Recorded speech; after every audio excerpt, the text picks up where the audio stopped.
star engines.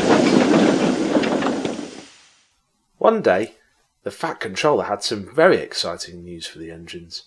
A television company is going to use the railway to make a film, he said. The film is about some children who become very special friends with the engines. 3 engines will be chosen to be in the film. They will be star engines. Peep, peep, said Thomas. Which 3 engines will it be? Wait and see, said Sir Topham. That night in the shed, the engines talked about the film. I wonder who will be chosen to be in it, murmured Thomas. It's obvious, scoffed James. They'll need a splendid-looking engine, so I'm definitely in. They'll need a strong engine too, laughed Henry. I fit that role perfectly. And above all else, they'll need a grand engine, finished Gordon. And everybody knows there's no one grander on this railway than me. We are the largest engines after all, they boasted. I do hope you are chosen for the film, said Edward graciously. So do I, said Percy. Thomas felt sad. He wanted to be in the film too, but Gordon, Henry and James were so confident they'd be chosen that he believed them. I hope you enjoy making the film, he told them. Do you think I can come and watch? Oh, of course, smiled Gordon. And you won't just watch us, Thomas. I won't, he gasped excitedly. No, laughed James. You can help shunt the yard while we're filming.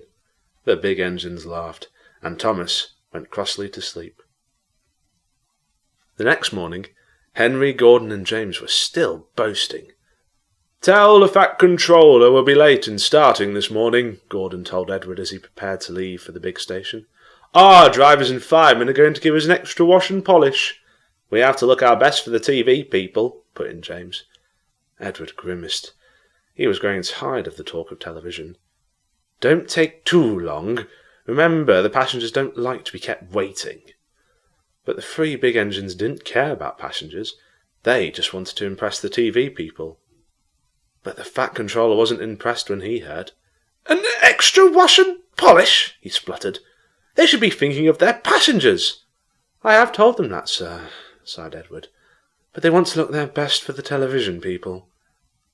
Thomas and Percy were busy bringing coaches to the platform, whilst Toby arranged trucks for the day's good train.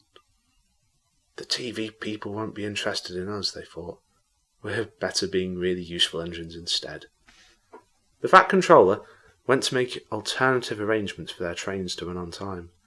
Fortunately, Boko was able to run the express in Gordon's place, and Henry and James's trains were taken by Donald and Douglas instead.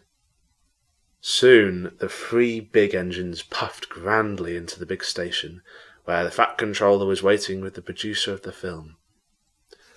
These are my bigger engines, Gordon, Henry and James. They think they'd make fine stars for your film.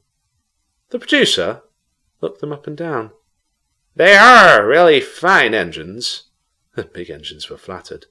But they are rather large. What about the other engines? The smaller ones. The Fat Controller pointed to Thomas, Percy and Toby. The producer was delighted.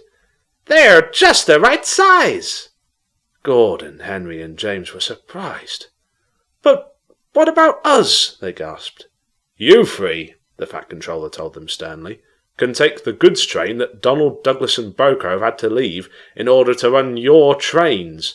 Perhaps that'll teach you to be a little less vain in future. The 3 big engines went off in a huff, and Thomas, Percy and Toby were included in the film. They enjoyed being filmed a great deal. They thought acting was lots of fun. Thomas felt especially pleased with himself. He liked the idea of being a special star engine.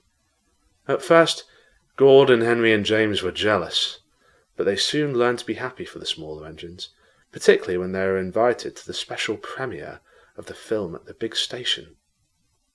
What happens in the film? Henry asked Thomas. Thomas chuckled. You'll have to wait and see.